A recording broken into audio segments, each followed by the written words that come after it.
안녕하세요. 정통교회 성경공부 시간입니다. 오늘은 창세기 43장을 같이 살펴보도록 하겠습니다. 42장의 이야기가 시므온과 르우벤의 이야기였죠. 시므온이 혼자 잡혀 있고 르우벤이 다시 돌아와서 아버지한테 내가 베냐민을 데리고 가서 시므온을 데려오겠습니다 라고 말했을 때 거절당하죠. 그게 42장의 이야기였습니다. 오늘은 43장을 같이 살펴보도록 하겠습니다. 1절 그 땅의 기근이 심하고 그러니까 7년 기근이었죠. 7년 기근이었기 때문에 계속 이제 음식이 없었겠죠. 이제 먹으면 그들이 애굽에서 가져온 곡식을 다 먹음에 그 아버지가 그들에게 이르되 다시 가서 우리를 위하여 양식을 조금 사오라. 저 배고픔에는 장사가 없죠. 유다가 아버지에게 말하여 이르되, 여기서 보시면은 전장에서는 시므온이 말하되 할 때 그때 아버지께서 안 들으셨죠. 이번엔 유다가 말합니다. 그 사람이 우리에게 엄히 경고하여 이르되 너희 아우가 너희와 함께 오지 아니하면 너희가 내 얼굴을 보지 못하리라 하였으니 아버지께서 우리 아우를 우리와 함께 보내시면 우리가 내려가서 아버지를 위하여 양식을 사려니와 아버지께서 만일 그를 보내지 아니하시면 우리가 내려가지 아니하리니 그 사람이 우리에게 말하기를 너희의 아우가 너희와 함께 오지 아니하면 너희가 내 얼굴을 보지 못하리라 하였음이니이다. 이스라엘이 이르되 너희가 어찌하여 너희에게 또 다른 아우가 있다고 그 사람에게 말하여 나를 괴롭게 하였느냐. 6절에 보시면은 이스라엘이 이르되 이렇게 하죠.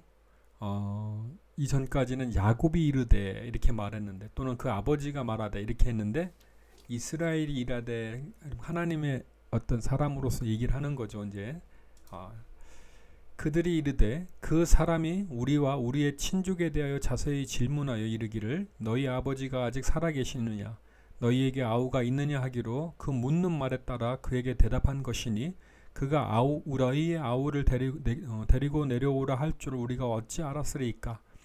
유다가 그의 아버지 이스라엘에게 이르되, 유다가 또 이스라엘에게 말하네요. 이제 저 아이를 나와 함께 보내시면 우리가 곧 가리니 그러면 우리와 아버지와 우리 어린 아이들이 다 살고 죽지 아니하리이다. 내가 그를 위하여 담보가 되오리니 아버지께서 내 손에서 그를 찾으소서. 내가 만일 그를 아버지께 데려다가 아버지 앞에 두지 아니하면 내가 영원히 죄를 지으리다.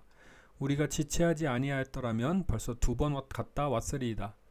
그들이 아버지 이스라엘에게 그들에게 이르되, 그들의 아버지 이스라엘이 그들에게 이르되, 이제 또 이스라엘이 말하는 거죠. 야곱이 말하는 게 아니라 이제 하나님의 또 섭리 속에서 일이 돌아가는 거죠. 그러할진대 이렇게 하라. 너희는 이 땅의 아름다운 소산을 그릇에 담아가지고 내려가서 그 사람에게 예물로 드릴지니 곧 유황 조금과 꿀 조금과 향품과 몰약과 유향나무 열매와 감복숭아니라. 너희 손에 갑절의 돈을 가지고 너희 자루 아귀에 너희 손에 갑절의 돈을 가지고 너희 자루 아귀에 도로 넣어져 있던 그 돈을 다시 가지고 가라. 혹 잘못이 있었을까 두렵도다. 이제 훔쳐왔다고 오해받겠죠. 내 아우도 데리고 떠나 다시 그 사람에게로 가라. 네. 14절 전능하신 하나님께서 그 사람 앞에서 너희에게 은혜를 베푸사 그 사람으로 너희 다른 형제와 베냐민을 돌려보시게 하시기를 원하노라. 내가 자식을 잃게 되면 이르리로다. 여기서 보시면 참 하나님께서 사람을 뭐라 그럴까요? 연단 교육하시는 방법이시죠. 고난, 그죠? 예전에 그 야곱이 그 형 에서와 화해하게 된 것도 야복강에서 그 이스라엘의 이름을 받았을 때죠. 그렇게 환도포가 부러질 정도로 씨름하고 기도하고, 네. 그렇게 된 다음에 사람이 겸손해졌죠. 형에게 7번 절을 하죠. 결국은. 네. 여기서도 가뭄이라는 위기도 있겠지만 베냐민의 목숨 이렇게 걸려 있으니까 드디어 이스라엘이 이 문제점에서 이 문맥에서 이스라엘로 말을 하고 하나님에게 기도를 하게 되네요. 그죠? 네. 참, 우리가 고난에 대해서 묵상을 좀 해봐야 될 것 같습니다. 15절 그 형제들이 예물을 마련하고 갑절의 돈을 자기들의 손에 가지고 베냐민을 데리고 애굽에 내려가서 요셉 앞에 서니라. 요셉은 베냐민이 그들과 함께 있음을 보고 자기의 청지기에게 이르되 이 사람들을 집으로 인도해 드리고 짐승을 잡고 준비하라. 이 사람들이 오후에 정오에 나와 함께 먹을 것이니라. 청지기가 요셉의 명대로 하여 그 사람들을 요셉의 집으로 인도하니 그 사람들이 요셉의 집으로 인도됨에 두려워하여 이르되 전번에 우리 자루에 들어있던 돈의 일로 우리가 끌려드는도다.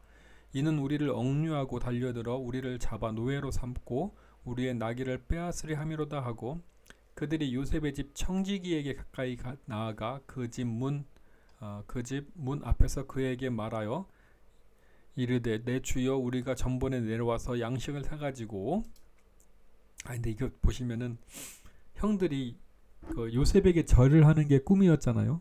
근데 보시면 요셉이 집 청지기에게 사정을 하죠. 네.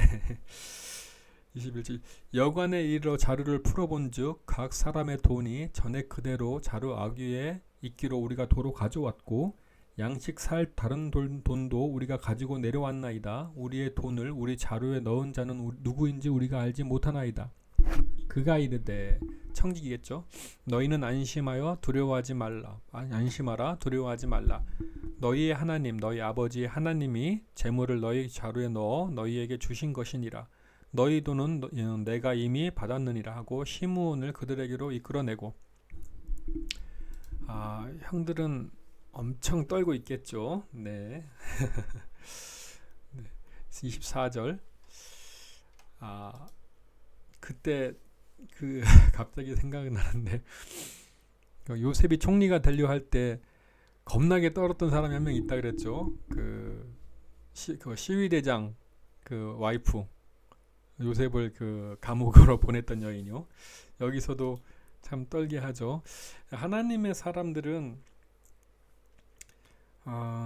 예수님께서도 말씀하셨지만 우리가 굳이 복수를 할 필요는 없는 것 같습니다. 하나님께서 하나님의 때 하나님의 방법으로 다 이끌어 주시죠. 우리는 단지 하나님 앞에서 성실, 제가 이제 생각하는 게 성도의 어떤 자세가 정직, 그 다음에 성실, 신실 이렇게 얘기를 하거든요. 생각을 하거든요. 그렇게 얘기를 하고 우리는 그냥 하나님 앞에서 하나님의 법 앞에서 그렇게 살아가면 되는 것 같습니다. 우리 어떤 위치 그런 거에 영향을 받지 말고요. 그게 이제 저번 시간에도 말씀드린 그리 아니할지라도 신앙. 그냥 우리는 하나님 앞에서 살아가는 사람들이죠. 하나님과 그 어떤 거래를 하는 사람들은 아니라고 생각합니다. 24절 그들을 요셉의 집으로 인도하고 물을 주어 발을 씻게 하며 그들의 나귀에게 먹이를 주더라. 그들이 거기서 음식을 먹겠다 함을 들었으므로 예물을 정돈하고 요셉이 정오에 오기를 기다리더니 요셉이 집으로 오매 그들이 집으로 들어가서 예물을 그에게 드리고 땅에 엎드려 절하니 요셉이 그들의 안부를 물으며 이르되 너희 아버지 너희가 말하던 그 노인이 안녕하시냐 아직도 생존해 계시느냐. 그들이 대답하되 주의 종 우리 아버지가 평안하고 지금까지 생존하였나이다 하고 머리 숙여 절하더라. 완전한 어떤 꿈의 성취죠. 하나님의 이게 꿈의 성취라고 표현을 많이 좀 이렇게 주석이는 하는데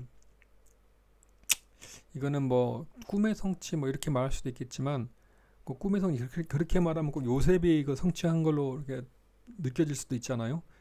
하나님의 어떤 주관하심으로 인한 하나님의 계획에 성취하시는 것이죠. 하나님께서 하나님의 계획을 성취하시는 거죠. 요셉은 그 하나님의 어떤 계획 안에서 자기의 맡은 바 사명이라고 하죠. 그것에 충실해서 성실히 그 삶을 살고 있는 것이고요.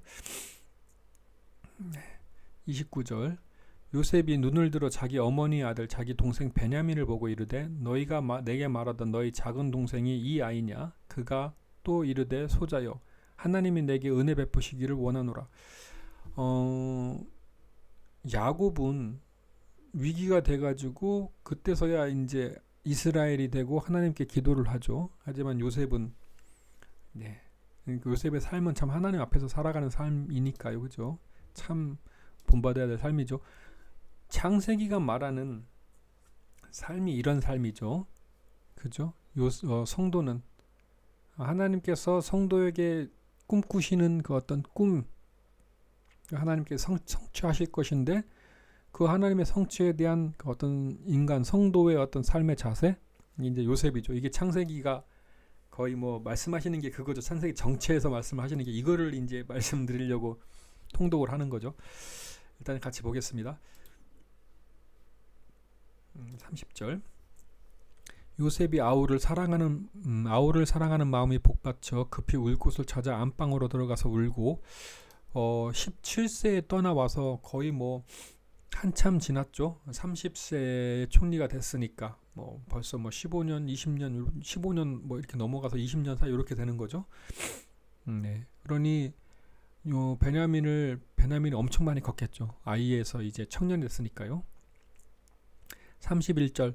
얼굴을 씻고 나와서 그 정을 억제하고 음식을 차리라 하매 그들이 요셉에게 따로 차리고 그 형제들에게 또 따로 차리고 그와 함께 먹는 애굽 사람에게도 따로 차리니 애굽 사람은 히브리 사람과 같이 먹으면 부정을 입었음이더라. 네, 그렇네요. 애굽 사람은 히브리 사람과 같이 먹으면 부정을 입었다네요. 종교적인 문제겠죠. 33절. 그들이 요셉 앞에 앉되 그들의 나이에 따라 앉히게 되니 그들이 서로 이상히 여겼더라. 요셉이 자기 음식을 그들에게 주되 베냐민에게는 다른 사람보다 5배나 주매 그들이 마시며 요셉과 함께 즐거워하였더라. 베냐민에게는 5배죠. 5배는 애굽의 완전수, 뭐 대표수 이런 겁니다. 그래서 나중에 요셉이 자기 아버지 야곱을 바로 앞에 데려가서 인사시킬 때 대표로 5명만 뽑죠. 5명이 나가죠. 그러면 이제 대표가 나가니까 다 나가는 겁니다. 10계명이 아니라 계명들의 10이라는 말이죠. 그래서 계명들의 대표가 10계명인 것처럼 모든 수의 대표수가 여기서는 애굽에서는 5입니다. 이렇게 해서 이 장을 또 정리를 해보도록 하겠습니다. 이번 장에서는 유다가 말을 해서 시므온을 데려온 거죠. 그죠? 그렇지 않으면 요셉의 일이 데려오지 못해서 요셉 얼굴을 보지 못하였으니까요. 그래서 이번 장의 내용은 유다가 아버지를 설득해서 유다로서 설득하고 이제 아버지가 야곱에서 이스라엘이 되고 베냐민을 보내고 그 베냐민이 이제는 요셉을 만나게 되죠. 그래서 베냐민이 나중에 5배 음식을 받는 것, 뭐 이런 식으로 해가지고 요셉이 베냐민을 사랑했다는 얘기. 이게 43장의 내용으로 정리하도록 하겠습니다. 감사합니다.